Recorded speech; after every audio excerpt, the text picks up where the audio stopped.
think one of the biggest things we're doing, we actually just had like a call about it this morning, is North Carolina law just changed to allow pharmacists to prescribe tobacco cessation products, so nicotine replacement therapy, hormonal contraceptives, glucagon, prenatal vitamins, and is it post-exposure? Yeah, post-exposure prophylaxis for HIV. Okay. Nice.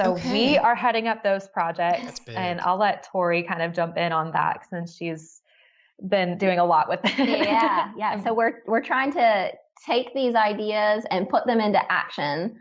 So the law actually was approved and set into action on February 1st, but unfortunately we're still waiting on standing orders, so we can't actually go with it yet. But we are just making sure we're following appointment-based model. So we want to make sure that we have some marketing in place so that our patients know about these new options, and then that they know that we're trying our best to schedule. That way we can still continue on with our normal pharmacy workflow. And then as far as like actually prescribing these products, we're making sure on our end that we're getting the most cost-effective options for both the pharmacy and the patient. So a lot of research in that side too.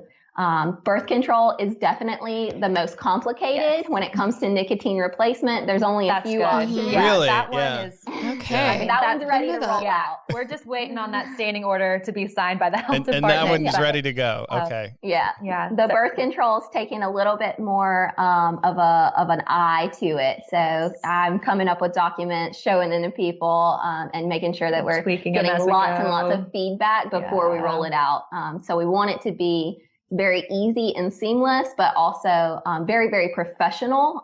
So we don't want to be, pulling up the CDC app while we have patients in front of us. We want to make sure that we've, done all of our research ahead of time and have the best kind of options laid out in advance as much as we can. There's always going to be a curveball, but we're trying to make it as professional as possible. So smoking cessation first, is that what I've heard? So that one's good, ready to go. Yeah. Why is birth control what's so the complex? What's the complexity there? What is that?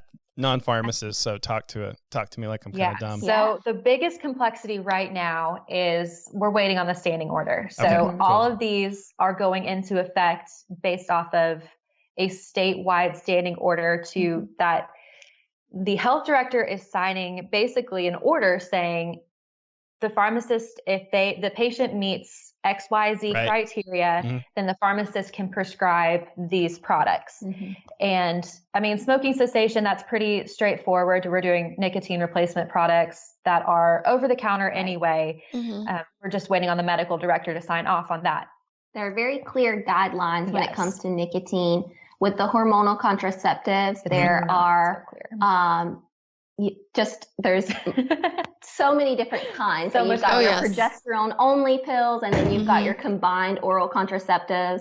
And within those, you have 4 different generations of progestins that have different activities. Yeah. So you're really looking at how you're compensating for the woman's natural hormones to help, use the side effect profile to your advantage. Yes. So that's just really complex, and trying to think through and then try to simplify it so that we can make these decisions quickly and not just be like, hey, this is one size fits all. You get this drug. Right. Because it's not. Yeah, while fitting in the box of the standing order. Right, exactly. So, and we don't have that yet. So I don't know if we're like overthinking it, and then they're going to come back with this real tiny box and be like, you have these 4 products to choose from. But I mean, but that's what most pharmacists do. We overthink it. We plan for the worst case scenario. That's a great point.